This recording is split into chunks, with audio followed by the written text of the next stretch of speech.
নমস্কার। আজকে বেসিক্যালি কতগুলো টিপসের উপরে আমি ভিডিওটা রাখছি। সামনেই তো পুজো, বাঙালির শ্রেষ্ঠ উৎসব। আর দুর্গাপুজো মানেই প্রচুর খাওয়া দাওয়া, প্রচুর ঠাকুর দেখা, ঘুম।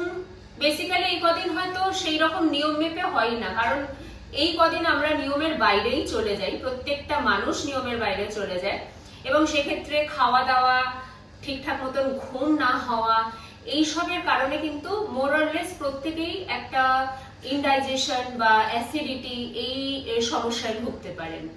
তো এইগুলো থেকে আপনারা কিভাবে চটজলদি রিলিফ পেতে পারেন, আজকে সেইটার বিষয়ে কিছু টিপস দিচ্ছি। অ্যাসিডিটিটা অনেক সময় এতটাই বেশি হয়ে যায় যে অ্যাসিড রিফ্লাক্স হতে থাকে, মানে আমাদের খাবার খাওয়ার পর যে অ্যাসিডিটিটা হয় সেটা ইসোফেগাস দিয়ে আমাদের মুখ অব্দি অ্যাসিড চলে আসে।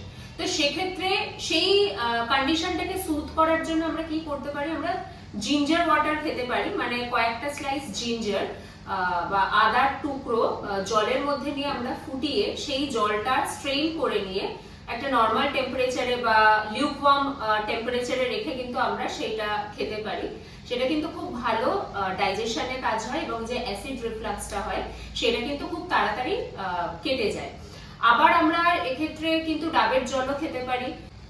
আমরা কিন্তু vegetable juice like carrot juice বা কিউকাম্বার বা শসা আমরা কিন্তু পেস্ট করে নিয়ে সেইটা জলের সাথে গুলেও খেতে পারি, বা শুধুমাত্র শসা ওভারনাইট জলের সাথে রেখে সেই জলটা পরের দিন সকালে খেতে পারি। শসা যেহেতু ন্যাচারাল অ্যালকালাইন ওর রয়েছে আর কি বাই নেচার, তো সেটা কিন্তু আমাদের এই অ্যাসিড রিফ্লাক্সটাকে কিন্তু অনেকটাই সুথ করে। এরপর আসি, যদি অ্যাসিড রিফ্লাক্স না হয়, নরমাল অ্যাসিডিটি, একটু অ্যাসিড হয়ে যাচ্ছে, মুখটা টক টক লাগছে, ডাইজেশন ইস্যু হচ্ছে, পটি ঠিক মতন হচ্ছে না, তাহলে সেক্ষেত্রে এই কদিন আমরা কি ফলো করতে পারি, আমরা ওভারনাইট ফানেল সিড জলের সাথে রেখে, ফানেল সিড মানে আমাদের মৌরি আর হচ্ছে সিনামন স্টিক মানে দারচিনি, এই দুটো একসাথে আমরা ওভারনাইট জলে রেখে দিলাম। 1 গ্লাস জলে 1 টেবিল স্পুন মতন ফানেল সিড আর 2-3টে স্টিক দারচিনি আমরা জলের মধ্যে ভিজিয়ে রেখে পরের দিন সকালে সেই জলটাকে ফুটিয়ে নিয়ে হাফ আনতে হবে। লাইক যদি 1 গ্লাস জল হয় সেটা সসপ্যানে ঢালার পরে যেই বর্ডার লাইনে এলো সেইটাকে ফুটিয়ে হাফ করতে হবে, এন্ড তারপরে ওটাকে ছেঁকে নিয়ে জলটা লিউকওয়ার্ম আমরা খেতে পারি।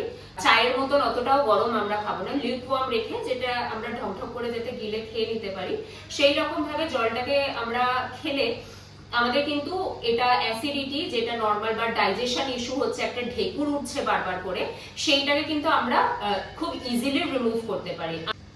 আবার আমরা কিন্তু অনেকে জোয়ানের জল করেও খেতে পারি। সেক্ষেত্রে আপনারা 1 টিস্পুন জোয়ান একটা গ্লাসে 1 গ্লাস জলের মধ্যে ভিজিয়ে রেখে, সারা রাত ভিজিয়ে রেখে সেইটা পরের দিন সকালে শুধু জলটা নর্মালি খেতে পারেন, জলটা ছেঁকে নিয়ে ডেফিনেটলি শুধু জলটা খাবেন, এবং যেটা জোয়ানটাকে ওভারনাইট সোক করছেন সেটা কিন্তু রুম টেম্পারেচারে রাখবেন, এন্ড অবভিয়াসলি সেই প্যানটাকে ঢেকে রাখবেন। আর একটা করা যেতে পারে, সেটা হচ্ছে গরম করে, মানে ইনস্ট্যান্ট যদি মনে হলো আগের দিন রাতে তো ভেজাতে ভুলে গেছি তাহলে আমাকে এখনই করতে হবে, তাহলে সেক্ষেত্রে কি করতে পারেন, 1 কাপ বা 2 কাপ আপনি জল নিলেন একটা সসপ্যানে, সেখানে 1 চা চামচ জোয়ান অ্যাড করলেন, এন্ড ওটাকে বয়েল করলেন 5 to 10 মিনিটস, মোটামুটি হাফ যদি হয়ে যায়, লাইক আপনি যদি 2 কাপস ওয়াটার নেন সেটা 1 কাপে নেমে আসবে, বা 1 কাপ নিলে হাফ কাপে নেমে আসবে, এইরকম ভাবে রেখে 5 থেকে 10 মিনিট বয়েলিং করানোর পরে ওটাকে স্ট্রেইন করে নিলেন, এন্ড ওই জলটা কিন্তু চায়ের মতন খাবেন, লাইক ওটা কিন্তু গরম খেতে হবে। আমি যেমনি ফানেল সিডটার ব্যাপারটাই বলেছিলাম যে লিউকওয়ার্ম করে খাবেন, এটাতে কিন্তু আপনি চায়ের মতন সিপ করে করে গরম অবস্থাতেই খেতে পারেন, এটাও কিন্তু খুব ভালো অ্যাসিডিটিকে রিমুভ করে। আজকের ভিডিওটা আমি এখানেই শেষ করলাম। আশা করি এই যে ডিটক্স ওয়াটারগুলোর ব্যাপারে আপনাদেরকে বললাম, এইগুলো আপনারা যদি নিতে থাকেন তাহলে ডেফিনেটলি আপনারা কিন্তু বেনিফিট পাবেন। পুজোর সময়ের যে এই অনিয়মটা আমাদের প্রত্যেকের হয়ে থাকে, তো এই অনিয়মের জন্য গাট হেলথে তো ডেফিনেটলি এফেক্ট ফেলে।